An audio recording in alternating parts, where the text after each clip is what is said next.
मित्रों नमस्कार। मित्रों आज एक बार पुनः काशी एक रहस्य की इस श्रृंखला में मैं आप लोगों के साथ काशी में यौन स्वास्थ्य की वर्तमान स्थिति एवं उपचार इस विषय पर चर्चा करूंगा, जिस पर प्रकाश डालने के लिए हमारे साथ उपस्थित हैं प्रोफेसर सत्येंद्र कुमार सिंह जी।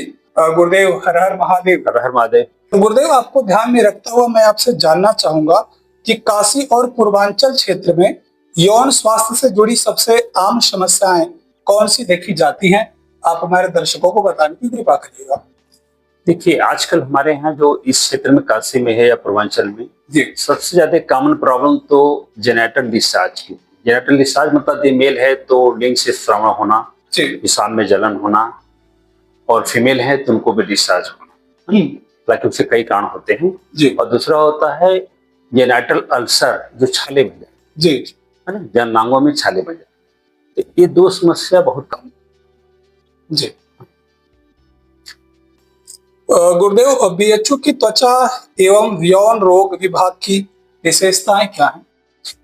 हमारे यहाँ और जगह की तुलना में क्या कहें, जैसे जिला अस्पताल है उससे तुलना करें तो वहाँ पर बहुत मुश्किल से आपको कंसल्टेंट मिलते हैं एसटीडी क्लिनिक में। लेकिन मेरे ख्याल से पूरे पूर्वांचल के यूपी में मैं कहूँगा कि हम लोगों का जो एसटीडी क्लिनिक है वहाँ मैं खुद ही बैठता हूँ, खुद ही देखता हूँ। तो हमेशा आपको एक सीनियर जो अनुभवी चिकित्सक जो इस फील्ड में काम किया है कई दशकों से, तो वो मिलते हैं और पर्सनली मैं खुद ही देखता हूँ। ठीक है, तो सबसे बड़ा अंतर तो है। दूसरी बात है कि यहाँ पे दवाइयाँ फ्री मिलती है। जितने भी एसटीडी हैं उनकी सारी जांच और दवाइयाँ फ्री होती है, और यदि कोई दवा मिसिंग भी है, नहीं भी होता है, तो हम लोग कहीं से व्यवस्था करके उनको अरेंज करते हैं, अपने फंड से, डिपार्टमेंट के फंड से व्यवस्था करके उनको अरेंज करते हैं। तो दवाइयाँ भी फ्री मिलती हैं, और सबसे बड़ी चीज की कंसल्टेंट का परामर्श, सही परामर्श, और सारी जो सूचनाएं होती है मरीज का वो गुप्त रखी जाती है, किसी शेयर नहीं की जाती। मरीज नहीं चाहेगा तो हम उसको घर वालों को भी नहीं बता सकते। उसके पार्टनर को तो दूर की बात, मरीज चाहेगा, यदि एडल्ट है चाहेगा तभी उसको, एडल्ट है और चाइल्ड हो तब तो उसके पेरेंट को काउंसलिंग करते हैं। तो ये सब चीजें जो कॉन्फिडेंशियली बोलते हैं कि उसकी बीमारी के बारे में किसी और से हम लोग नहीं बात कर सकते। तो सही तरह से उसका डायग्नोसिस, उपचार और कॉन्फिडेंशियल, ये तीनों चीज हमारे हैं। गुरुदेव, क्या गांव और शहर के मरीजों में लक्षण या सोच में कोई बड़ा अंतर देखने को मिलता है?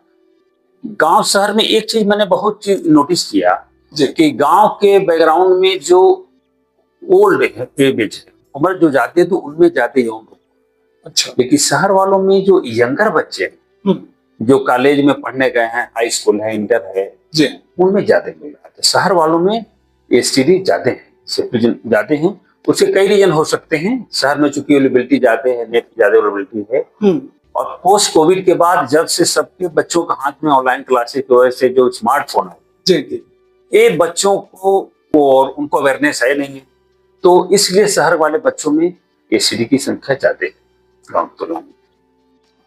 गुरुदेव, आगे मैं आपसे जानना चाहूंगा कि क्या दवाखाना, छोला छाप डॉक्टर और टीवी, सोशल मीडिया से दवा खरीद लेना, इस तरीके की आदतों की ओर क्या मैसेज खराब जाता है? देखिए, हम लोग के समाज में केवल स्किन वीडियो ही नहीं, स्किन हो या और बीमारी हो, हम लोग सीधे डॉक्टर के पास न जाकर के जाते हैं दवा की दुकान। जी। उसको कोई नॉलेज है नहीं, तो आपको जनरल दवाइयाँ, मिक्स दवाइयाँ करके वो देते हैं। ये बहुत ही खराब और खतरनाक हम लोग की हैबिट है ना। वो समझते हैं डॉक्टर के यहाँ जाएंगे तो फीस लगेगा, टाइम लगेगा, लेकिन वो अपना कितना नुकसान कर रहे हैं उनको पता नहीं। कि कोई भी बीमारी हो, एसटीडी हो या कोई बीमारी है टू जेड, यदि उसका सही समय पे उपचार किया जाए, शुरुआत में कोई समस्या का भी समाधान यदि शुरुआत में होगा तो बेहतर होगा, हो सकता है कि बिल्कुल ठीक हो जाए। लेकिन उसी चीज को यदि आप टाइम देंगे, पहले लोकल दिखाएंगे, या जो नॉन ट्रेन फिजिशियन जो गाँव में आजकल जो इस्तेमाल, और लोग थोड़ा सा कुछ बोलते हैं, हम लोग तो नॉन ट्रेन बोलते हैं, वहां जा रहे हैं, उनको तो कोई जानकारी है नहीं उसके विषय में।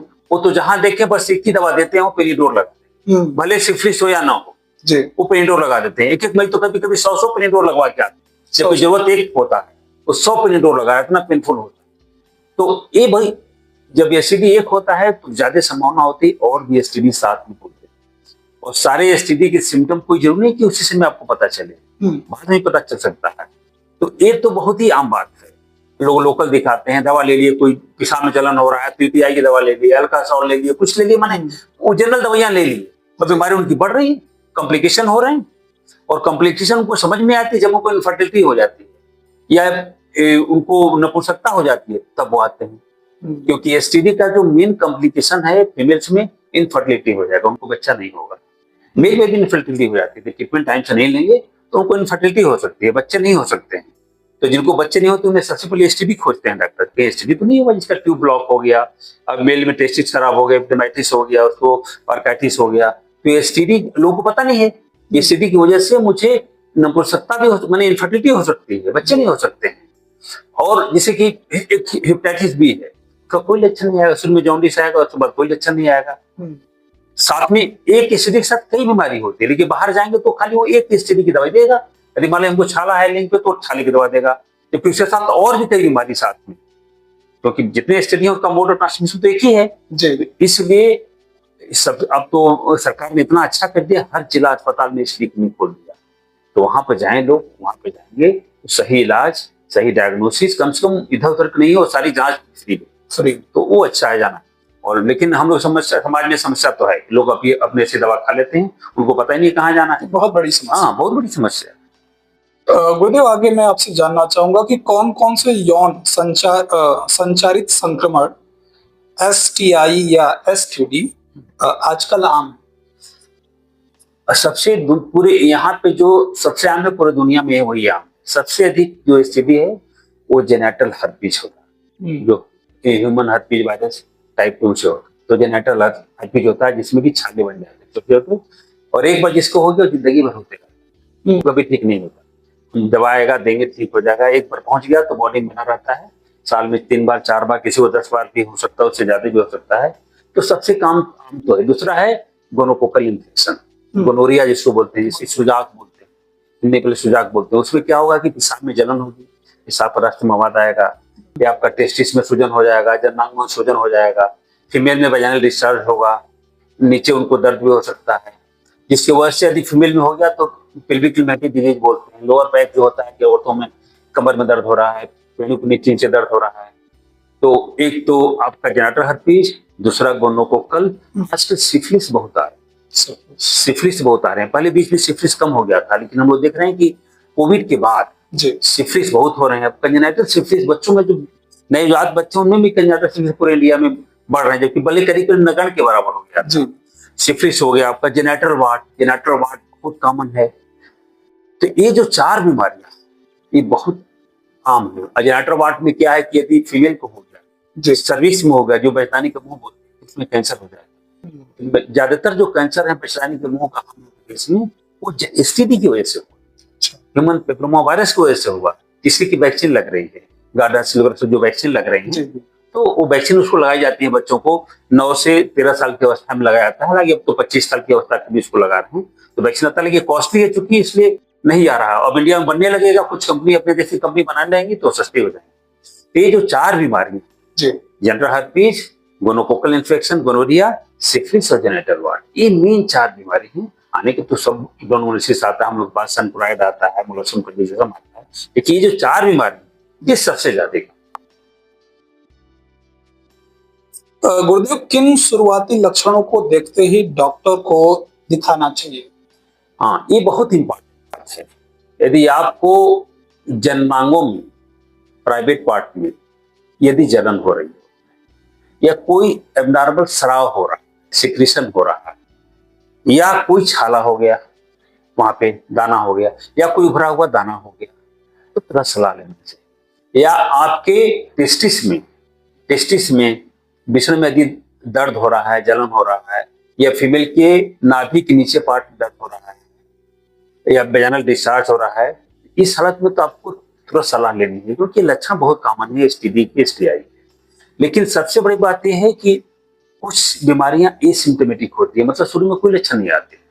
जैसे हम सिफिलिस को लें, तो सिफिलिस में 1/3 केसेस में शुरू में कोई लक्षण नहीं आए, अल्सर ही नहीं बनेगा, अब पेशेंट चला जाएगा सेकेंडरी स्टेज में। तो इंपॉर्टेंट है कि यदि आपका पिछले 3 अधिक से पिछले 3 महीने में कोई असुरक्षित यौन संबंध हुआ हो, पिछले 3 महीने में प्रयास तो करें कि जैसे ही हुआ असुरक्षित यौन संबंध तुरंत हम डॉक्टर के पास जाएं, लेकिन 3 महीने से ज्यादा नहीं करना। पिछले 3 महीने में कोई भी असुरक्षित यौन संबंध जिनको आप नहीं जानते हैं, जिसको आपको विश्वास नहीं है, तुरंत एसटीडी क्लिनिक में जाके अपनी जांच करानी चाहिए, क्योंकि बहुत सी बीमारियों को लक्षण 1 महीने बाद आता है। जैसे सिफिलिस का छाले बनेंगे, आज कांटेक्ट हुआ, छाले 21 दिन के बाद बनेगा, तो उसका 10 से 90 दिन के बाद भी छाले बन सकते हैं, लेकिन अभी 3 बन जाते। तो इसलिए बहुत सी बीमारियां लक्षण बाद में आएगा। बीमारी है मरीज को, अगर शुरू में जांच करा ले, लक्षण डेवलप होने से पहले जांच करा ले, तो उसकी बीमारी ठीक हो सकती है। तो आपने पूछा कि क्या क्या हो, तो बस जननांगों में कोई नया चीज डेवलपमेंट यदि हुआ, श्रावण या दाने हो गए या छाले हो गए, तुरंत सलाह लेनी चाहिए। नहीं भी हुए छाले, यदि आपने असुरक्षित यौन संबंध बनाया है, तो आपको तुरंत डॉक्टर से सलाह लेनी चाहिए, जांच करो। गुरुदेव, स्किन और जननांग रोगों को आम लोग अक्सर अलग मानते हैं, यह क्या एक भ्रम? देखिए, बहुत से जो एसटीडी है, जैसे एग्जाम्पल हमने सिफिलिस ले लें जी, सिफिलिस में ज्यादातर मरीज वही आते हैं जिनको स्किन में प्रॉब्लम होती है।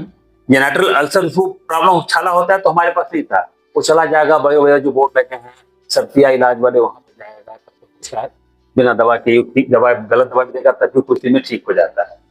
तो एसटीडी में बहुत से एसटीडी, और सबसे बढ़िया एग्जाम्पल सिफिलिस का है, उसमें सेकेंडरी स्टेज में हाथ पैर में काले काले धब्बे पड़ जाते हैं, शरीर में भी पड़ जाएंगे, रैसेज हो जाते हैं। तो बहुत ही गहरा संबंध है, क्योंकि बहुत से एसटीडी में सिस्टमिक साइन सिम्टम्स होते हैं, फीवर भी आता है, तो फीवर भी आता है, और भी रैसेज हो सकते हैं। बहुत से जो ग्रेनुलोमा इंग्वाइनल है, उसमें भी और लक्षण होते हैं। तो स्किन का और एसटीडी का बहुत गहरा संबंध है। एक्चुअली स्किन क्या मिरर है, अंदर जितने भी सिस्टम हैं, अब समझिए कि अंदर का कैंसर है, स्किन में लक्षण आ सकते हैं, आते हैं। किडनी की बीमारी, स्किन में लक्षण आते हैं। हमारे यहाँ तो एसटीडी में जो स्किन क्रैक हो जाती है, जेनेटल कैंडिडियासिस बोलते हैं हम लोग, मरीज को पता ही नहीं शुगर है, हम लोग देखते ही समझ जाते हैं। तो डायबिटीज में बहुत कॉमन है, जांच कराते हैं तो HbA1c 12 आ रहा है, किसी का 10 आ रहा है, और उसको पता ही नहीं कि शुगर है। स्किन के लक्षण से कैंडिडियासिस बोलते हैं, जेनेटल कैंडिडियासिस। फीमेल आएगी, वजाइनल डिस्चार्ज लेके आएगी, उसमें कोई लक्षण नहीं, वहां इचिंग होगी वजाइनल डिस्चार्ज में, गुद पार्ट में, और डिस्चार्ज होगा, उसको कुछ पता नहीं। जांच कराते हैं तो डायबिटिक है, उसको पता नहीं डायबिटिक है, और या तो उसको डायबिटिक है या तो उसके हस्बैंड को डायबिटिक है, उसके पार्टनर को है, दोनों में किसी को तो उसको हो जाएगा, कैंडिडियासिस हो जाता है। तो बहुत लोग तो डायबिटिक के डायग्नोसिस हम लोग करते हैं, उनकी बेसिस सब एसटीडी जेनेटल लक्षण के हिसाब से करते हैं। तो बहुत गहरा संबंध है स्किन की। कोई एसटीडी में भी बहुत साइन सिस्टमिक, अच्छा गोनोरिया है, इसको बोलते हैं डिसेमिनेटेड गोनोकोकल इन्फेक्शन, उसमें जोड़ों में दर्द होता है, ठीक है, और स्किन में रैशेज बन जाते हैं। सिफिलिस तो ऐसी बीमारी है कि हार्ट तक पहुंचती है, ब्रेन तक पहुंचती है, टर्सरी सिफिलिस बोलते हैं हम लोग। न्यूरोसिफिलिस ब्रेन में पहुंच जाता है, बेहोश हो सकते हैं। कार्डियोसिफिलिस रप्चर हो सकता है, हार्ट की कई बीमारियां हो सकती हैं। तो एसटीडी में ब्रेन और हार्ट तक भी पहुंच सकते हैं, तो गहरा संबंध है। गुरुदेव, बीएचयू जैसे संस्थानों में यौन रोगों का वैज्ञानिक उपचार किस प्रकार होता है? देखिए, हमारे यहाँ जो यौन रोगों का उपचार है, वो तो हम लोग के कंट्री में नेशनल एड्स कंट्रोल ऑर्गेनाइजेशन के अंतर्गत चलता है एसटीडी क्लिनिक। हर राज्य में जीसीपी का UP state AIDS control society, उसी के थ्रू सारे जिला अस्पताल, मेडिकल कॉलेज में सारे वैज्ञानिक विधि से ही होता है। तो हम लोग का जो बेसिस का ट्रीटमेंट है वो नेशनल एड्स कंट्रोल ऑर्गेनाइजेशन के अम्ब्रेला के तले होता है जी। हम लोग इधर तो नहीं जाते, जो गाइडलाइंस है, फिक्स गाइडलाइंस फॉलो करते हैं, वो साइंटिफिक वे। तो हमारे तो जो भी इलाज होता है वो सब वैज्ञानिक विधि पे जो बेस्ड है वो उस इलाज होता है, इसमें कोई संकोच करने की जरूरत नहीं। हमारे यहाँ तो एविडेंस बेस्ड ट्रीटमेंट होते हैं, इनका एविडेंस में कोई हम लोग उसको कंसिडर नहीं करते। मॉडर्न मेडिसिन में तो सब कुछ एविडेंस बेस्ड है जी। हाँ, तो जितने भी नाको गाइडलाइंस है वो सब एविडेंस बेस्ड है, रिसर्च बेस्ड है। गुरुदेव, क्या इन रोगों का इलाज पूरी तरह संभव है यदि समय पर आ जाए तो? देखिए, यदि समय पर आ जाए तो बहुत सी बीमारियों का इलाज संभव है, अधिकतर बीमारियों का इलाज संभव है। कोई भी बीमारी हो यदि समय पर आ जाएंगे, क्योंकि एसटीडी में भी कई तरह की स्टेजेस होती, primary stage, secondary stage, tertiary stage, ठीक है। तो समय पर आ जाए तो बहुत बीमारियों का बिल्कुल ही इलाज है। हाँ, कुछ एसटीडी हैं जिनका की सिम्टोमेटिक ट्रीटमेंट है, एक बार हो गया तो आपको लाइफ भर चलेगा, है ना। लेकिन मेजॉरिटी जो एसटीडी उस समय पे आ जाएंगे तो जो उसके एसिडिटी के जो कॉम्प्लिकेशंस होने वाले वो नहीं, जैसे इनफर्टिलिटी मैंने बोला, कभी कभी एक्टोपिक प्रेगनेंसी हो जाती है, हेपेटाइटिस हो जाती है, तो वो सब चीजें नहीं आएगा। समय से पहले आगे ट्रीटमेंट लेंगे तो कॉम्प्लिकेशन नहीं होगा कि वो बैक्टीरिया है, वायरस है, सही समय पर उसका इलाज हो गया तो बॉडी के और पार्ट को डैमेज नहीं करेगा। अब ये इलाज नहीं हुआ, ठीक से इलाज नहीं हुआ तो बॉडी के और पार्ट को डैमेज कर सकता है। आई तक में साइन सिम्टम्स आते हैं, आई तक, हाँ आई तक में आते हैं। जो टर्सरी सिफिलिस है, आई में, कान में, सुनने में भी प्रॉब्लम हो सकती है, ओटो सिफिलिस बोलते हैं, अपना सिफिलिस बोलते हैं। तो ऐसे नहीं है, शुरू में इलाज यदि कर लें तो आपको कॉम्प्लिकेशन नहीं, जड़ से खत्म हो जाएंगे। गुरुदेव, लोग यौन समस्याओं को छिपाते क्यों हैं और इसका स्वास्थ्य पर क्या प्रभाव होता है? इस सबसे जो एसटीडी है, यौन जनित जो बीमारियां हैं, उसके साथ सबसे बड़ी प्रॉब्लम क्या है कि ये सेक्स से फैलता है। हम लोग के समाज में अभी भी सेक्स एक टैबू है जी, सेक्सुअल लाइफ की विषय में बात नहीं करना चाहते।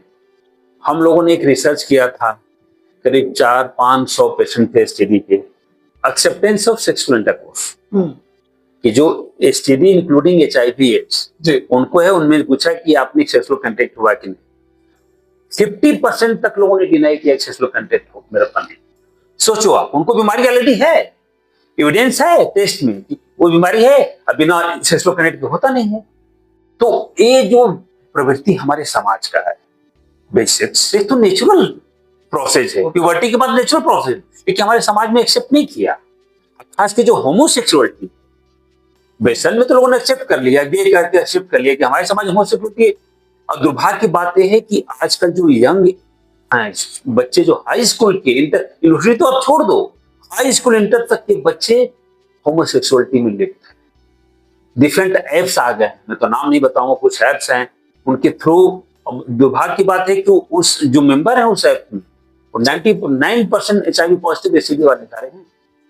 वो तो सोचते हैं मुझे तो हो गया HIV एसिडी हो गया, मुझे क्या डरना है, जबकि उसको भी डरना चाहिए, क्योंकि बहुत से एसिडी उसमें तक नहीं हुआ होता है वो, लेकिन उनको समझाए कौन? HIV पॉजिटिव मरीज हमारे पास आता है एसिड लेकर के, दवाई खा रहा है एसिड लेकर के, भाई तुम कंटेक्ट हुआ, मना करता है हम कि जान कंटेक्ट किया था, उसको डरे नहीं है हम कि तुम्हें HIV हुआ है ना। अभी कई बीमारी हैं जो HIV की तरह जानलेवा है, यदि हेपेटाइटिस B हो गया तो 25% लोगों को लिवर कैंसर हो जाता है। वो सभी तुम बचे हो हेपेटाइटिस B, बहुत से बच्चों को देखा हमने, HIV शुरू में नहीं था, हेपेटाइटिस B बाद में हो गया, हेपेटाइटिस B है सिफिलिस में, शुरू में नहीं हुआ, बाद में कितनों काउंसलिंग किया हम लोगों ने, लेकिन वो बंदा मानता ही नहीं। तो ये जो टैबू है सेक्स के प्रति हम लोग के समाज में नजरिया, उसको बदलना, क्योंकि जब तक इसको हम लोग नेचुरल प्रोसेस नहीं मानेंगे तब तक लोग छुपाते रहेंगे, इसलिए लोग छुपाते हैं, पेरेंट्स को नहीं बताते, है ना। तो ये छुपाना बिल्कुल नहीं चाहिए थी। और अब तो हर जगह लोग बोले एसटीडी क्लिनिक पूरे जिला में हो रहा है। अब पूर्वांचल लोगों के लिए तो बनारस में BHU में हर इलाज के लिए आते हैं। हमारे यहाँ किसी भी दिन आए, हमारे यहाँ तो सब्जेक्ट ही है एसटीडी, डेमेटोलॉजी, वेलियोलॉजी मतलब एसटीडी, है ना। एसटीडी क्लिनिक नहीं, नॉर्मल डॉक्टर किसी भी बात हमारे पास ना आए, बाकी हमारे जो साथी उनके पास आए, वो भी सही इलाज करेंगे, है ना। भाई हम एसटीडी क्लिनिक में आएंगे तो आप तो भाई तो एकदम से स्पेशलाइज होकर आपको इस सही मैंने कंटिन्यूसी रखती है, उतना टाइम आपको भरपूर टाइम दिया जाएगा, काउंसलिंग के लिए टाइम दिया जाएगा, तो छुपाना नहीं चाहिए। अभी आपने छुपाने की बात करी, और तो इसी बात को ध्यान में रखते हुए गुरुदेव, मैं आपसे जानना चाहूंगा कि क्या स्कूल कॉलेज स्तर पर यौन शिक्षा अनिवार्य होनी चाहिए? बिल्कुल, ये आपने बहुत सही सवाल उठाया। पता नहीं सरकार क्यों नहीं सोच रही है। पहले तो हम लोग सोचते थे कि यूनिवर्सिटी लेवल पर होना चाहिए, लेकिन अब तो मैं पर्सनली ये सोचता हूँ ये हाई स्कूल के लेवल पर होना चाहिए। हाई स्कूल के लेवल पर 9वीं क्लास में शिक्षा कम से कम ये बताया जाना चाहिए कि सेक्सुअल HIV क्या होता है, कैसे फैलता है, क्या क्या लक्षण होते हैं, क्या क्या कॉम्प्लिकेशन होते हैं।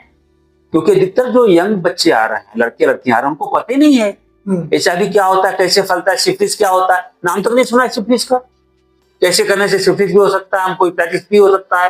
हेपेटाइटिस भी अगर पता ही लोगों की सेक्स से फैलता है, हेपेटाइटिस बी जबकि सबसे HIV से ज्यादा जानलेवा, एफिशिएंसी ऑफ ट्रांसमिशन उसका बहुत ज्यादा है हेपेटाइटिस बी का, क्योंकि HIV से छोटा वायरस होता है, बहुत जल्दी फैलाव उसका बहुत तेजी से होता है, और 25% में लिवर कैंसर हो जाता है, तो वो ज्यादा खतरनाक है, उनको आइडिया नहीं है।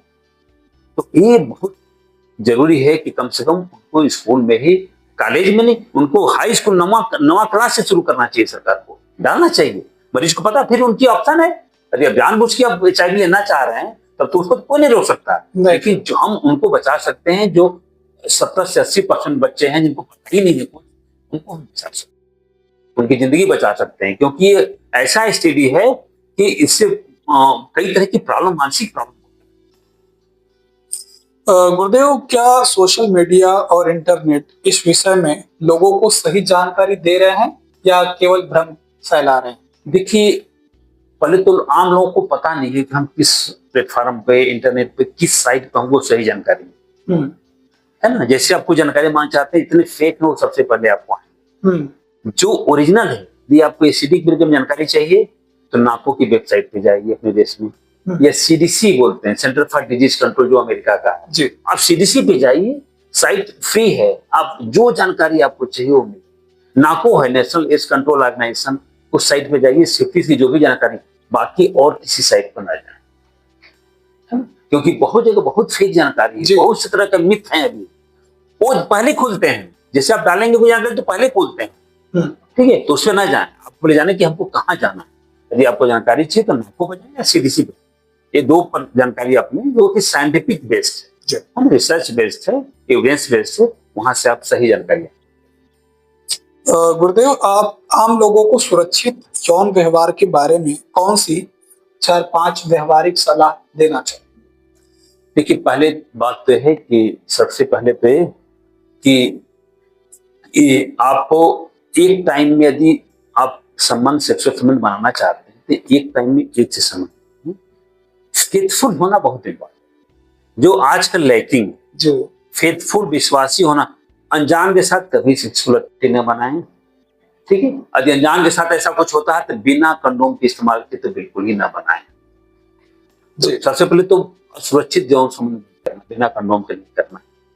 पार्टनर एक से ज्यादा नहीं रखना, एक से ज्यादा पार्टनर रखने में रिस्क बढ़ जाते हैं STD के। और यदि आपने कोई असुरक्षित यौन संबंध बनाया है तो अपना स्क्रीनिंग जरूर कराएं टाइम से। STD की जांच, खास करके HIV की, सिफिलिस, 2 बीमारियों की जांच जरूरी है।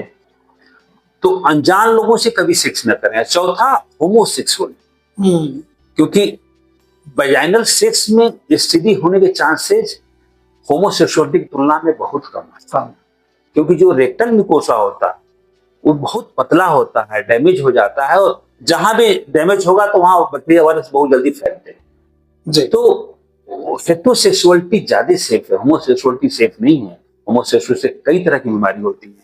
ये STD वैसे हो रहे हैं कि आप तो जाएंगे, बताएंगे नहीं दोनों सेक्स किया आपने, डॉक्टर सोचेगा वैजाइनल सेक्स किया है। बहुत से जो बैक्टीरिया होते हैं GIT में, उसका इन्फेक्शन होता है, उसकी दवाई नहीं मिल पाती है आपको।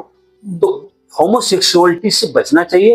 होमोसेक्सुअलिटी से एड्स का खतरा भी ज्यादा होता है, सारे STD का खतरा ज्यादा होता है in comparison to vaginal sex. तो होमोसेक्सुअलिटी ना, ये कुछ सलाह है जिससे कि हम बच सकते हैं। और फेथफुल होना चाहिए, और एक बार में एक ही पार्टनर होना चाहिए। ज्यादा पार्टनर रखेंगे तो आपका रिस्क बढ़ेगा। गुरुदेव, यौन रोगों का मानसिक स्वास्थ्य पर क्या प्रभाव पड़ता है? ये बहुत अच्छा सवाल आपने पूछा। हम लोगों ने एक रिसर्च किया था अपने यहाँ, वो बेस्ट रिसर्च अवार्ड मिला उसको, हम लोग इंडियन जर्नल ऑफ ACD/AIDS में 2021 का बेस्ट रिसर्च अवार्ड। हमारे अंदर में PhD किया था। उसमें हम लोगों ने 410 STD मरीजों में मेंटल हेल्थ देखा था। उसमें हम लोगों ने पाया कि जो STD के मरीज हैं उनमें एंजाइटी, डिप्रेशन, नेगेटिविटी, ये बहुत सिग्निफिकेंटली ज्यादा है in comparison to non STD patient. तो बहुत ज्यादा इफेक्ट करता है। किसी को STD हो गया तो मेंटल हेल्थ उसका सफर करता है। कुछ तो एग्जाम्पल ऐसे हैं हमारे नॉलेज में कि STD की वजह से लड़का सुसाइड कर लिया, लड़की सुसाइड कर लिया, कि हमारे घर को पता नहीं चल, पता लगा था क्या होगा, घर से भाग गए, घर छोड़ दिए। तो कई तरह की STD केवल एक शारीरिक परेशानी नहीं है, मानसिक परेशानी बहुत ज्यादा है। और इस पर हम लोग काम कर रहे हैं कि जो उनका साइको थेरेपी करना पड़ेगा। हालांकि हम लोग के पास तो भी उस तरह का मैं प्रयास कर रहा हूँ कि ऐसा एक विंग बनाए हम लोग, हालांकि बहुत लिमिटेड है। हम लोग अब कन्विंस हम लोग करना चाहते हैं, कन्विंस नहीं पाते, क्योंकि साइकोथेरेपी बहुत जरूरी है। मेडिकल थेरेपी के अलावा साइकोथेरेपी, मेडिकल से ठीक कर दिया मरीज आते रहता है हमेशा, बीडीआर पॉजिटिव टीपीएचओ तो आएगा, उसी कौन सी जरूरत है, दिमाग में यहाँ ट्रॉमा हो गया, उसकी एसटीडी हो गया तो अपना बार बार जांच कराता है। एक बार बीडीआर टीपीएचओ पॉजिटिव हो गया सिम्पलिस का तो जिंदगी भर, अब जिसको टीबी हो गया मानटू टेस्ट तो पॉजिटिव आएगा, इसका मतलब थोड़ा ना कि हमने टीबी है, वो तो बता रही तभी आपकी शरीर में घुसा था कीटाणु, उसी तरह से। लेकिन उनको मेंटल ट्रॉमा बार बार चेक कराते हैं, अपना टेस्ट कराते रहते हैं, बहुत जरूरी है, पूरे मानसिक स्वास्थ्य को अफेक्ट करता है एसटीडी, खास करके जो क्रोनिक एसटीडी जेनेटल हर्पीज वाले हैं और ये जो जेनेटल वाट वाले हैं, जो क्रोनिक प्रॉब्लम ये बुरी तरह से अफेक्ट करता है मानसिक हेल्थ। यदि किसी को यदि देखना चाहें तो हम लोग का रिसर्च है, देख सकते हैं, Indian journal of STD and HIV AIDS, Indian journal, हाँ इस पर हमारे रिसर्च है 2021 का, बहुत अच्छा रिसर्च है, 410 पेज का बेस्ट आर्टिकल है, उस साल का उस चैनल का बेस्ट आर्टिकल अवार्ड मिला है, डॉक्टर सरदारी लाल अवार्ड मिला डिपार्टमेंट को। गुरुदेव, आगे मैं आपसे जानना चाहूंगा कि पति पत्नी या साथी के बीच संचार इस स्थिति में कितना जरूरी है? देखिए बड़ी हम लोग समझ बहुत दुविधा होता है जी, हस्बैंड वाइफ है और कभी कभी हस्बैंड को एसटीडी होता है, कभी कभी वाइफ को होता है जी, लेकिन जब तक कि वो कहे नहीं तो हम बता नहीं सकते। दिक्कत तो तब होती है कि मान लीजिए कि हस्बैंड को एचआईवी पॉजिटिव हो गया, हम उसको वाइफ को नहीं बता सकते, एक कानून में है, भारत सरकार कानून में कि हम नहीं बता सकते उसको, उसको राइट होना चाहिए जानने का, लेकिन कानून में नहीं है तो हम बता नहीं सकते, उसकी वाइफ भी पॉजिटिव होगी। तो कुछ तो हम लोग के कानून में बदलने की जरूरत है, वो तो हम लोग नहीं कर सकते, हम लोग तो जो कानून बना उसको फॉलो करना है। बहुत से एसटीडी होते हैं कि वाइफ को है हस्बैंड को नहीं, लेकिन हस्बैंड को बता नहीं सकते, तो वैसे फैलेगा। हम जांच करवाते हैं तब भी प्रॉब्लम होती है, हस्बैंड का मैं क्यों जांच करूं, मेरे को तो कोई प्रॉब्लम है नहीं, हालांकि हम लोग कन्विंस करते हैं कि ये करवा लीजिए, हो सकता है कभी कोई प्रॉब्लम हो जाती है, कभी तो हम लोग अवॉइड करते हैं सामान्य से इन्फेक्शन है ठीक हो जाएगा, एसटीडी बताते हो तो तलाक हो जाए, बहुत से तो हम लोग तलाक परिवार बचाने के चक्कर में पड़ जाते हैं, बचाते हैं, हम लोग हमेशा बचाना चाहते हैं, खास करके फीमेल्स को है चक्कर है तो भी घर से निकाल दो, पार्टनर छोड़ दे, तो इससे बड़ी सोशल प्रॉब्लम लोग झेलना पड़ता है, उसमें हम लोग मैनेज करते हैं, बता नहीं सकते। यदि एडल्ट है जब तक नहीं चाहेगा तो उसको पेरेंट्स को नहीं बता सकते, रूल में हम क्या करें, तो है ये प्रॉब्लम है। गुरुदेव, आप उन युवाओं और परिवारों को क्या संदेश देना चाहेंगे जिनके मन में इस विषय को लेकर के झिझक? देखिए, सबको समझना चाहिए कि जो सेक्सुअल एक्टिविटी सेक्स है, जैसे भोजन की होती है, सेक्स की होती है, नेचर ने बनाया है, 13 साल के बाद हार्मोन डेवलप होने लगते हैं, तो ये नेचुरल चीज है ना। यदि कोई कंटेक्ट हो भी गया तो उसको हमको दूसरे वजह नहीं ला कि नाक खानदान की नाक कट गई हो गई, ये नेचुरल चीज है, यदि हो गया तो उसका कम से कम स्क्रीनिंग कराएं, डांटे ना, नेचुरल चीज है। भूख लगी तो आदमी कुछ खाएगा ना, तो किसी को कम भूख लगती है, यदि हमको बहुत भूख लगी है, नहीं बर्दाश्त हो तो होता है कि हम रोटी चुरा लें, है कि नहीं, हम जा रहे हैं देख रहे हैं कि वहां रोटी बन रहा है, किसी की थाली में है तो हम खाने मरने से अच्छा कि हम खा लें, तो सबका भूख अलग अलग होता है, तो उसको भी हमको नेचर एक्सेप्ट करना चाहिए, नेचर को एक्सेप्ट करना चाहिए, तो गार्जियन हो या उनके फैमिली मेंबर हो उसको एक्सेप्ट करना चाहिए, तो कोई पाप नहीं किया उसने, कोई जोर जबरदस्ती तो किया नहीं, यदि किसी से म्यूचुअल कंटेक्ट बना है तो कम से कम एटलीस्ट यदि वो एक्सेप्ट करेंगे, यदि हम लोग प्रॉपर उसके साथ जाएंगे तो समझाएंगे, तभी तो उसको बताएंगे बेटा गलत है, इससे और बीमारी हो सकती है, घर वाले भी समझा सकते हैं, और डॉक्टर के प्रॉपर ले आके एसटीडी क्लिनिक में सेविंग करा सकते हैं, इससे इलाज करा सकते हैं। वो मान लो लड़का लड़की को पता है कि हम तो बता देंगे तो हम मार खाएंगे, ये करेंगे तो बताएगा, वो जाएगा भी नहीं, दिखाने में नहीं जाएगा, कंपटीशन होता रहेगा, बीमारी फैलती जाएगी। तो ये हम लोगों को समाज को एक्सेप्ट करना पड़ेगा कि सेक्स जो नेचुरल है, अननेचुरल नहीं है, नेचुरल चीज है, जैसे खाना जरूरी है उससे सेक्स जरूरी है। यदि किसी से हो गया अनवांटेड ऐसे कोई कंटेक्ट हो गया तो उसको एक्सेप्ट करना चाहिए, तो प्रॉपर डॉक्टर से सलाह लेनी चाहिए, कहीं उससे बीमारी तो नहीं हो रहा, तो हम समाज को एक्सेप्ट करना पड़ेगा। गुरुदेव, आपके पास समय का अभाव रहता है, लेकिन इसके बाद भी मैं देखता रहता हूँ आपकी व्यस्तता, इसके बाद भी मेरे एक बार प्रार्थना करने मात्र से ही आपने जो मुझे अपना सानिध्य प्राप्त करने का शुभ अवसर दिया, उसके लिए मैं आपका धन्यवाद। आपको भी धन्यवाद कि इन्फॉर्मेशन हमारे युवाओं में पहुंचे इसीलिए मैंने ये टॉपिक चुना, ताकि मैं देख रहा हूँ कि आजकल ये बातें, इस पर कोई बात नहीं करना जी, चाहता, तो कम से कम यदि कोई देखे आपका ये प्रोग्राम देखे तो कुछ समझे उसको कि क्या करना चाहिए। शायद हम लोग के दृष्टिकोण में कुछ बदलाव आ जाए। 10 लोगों में यदि 1 लोगों में बदलाव आ गया तो हम लोग का जो टाइम दिए हैं तो शायद सार्थक हो जाए, है ना।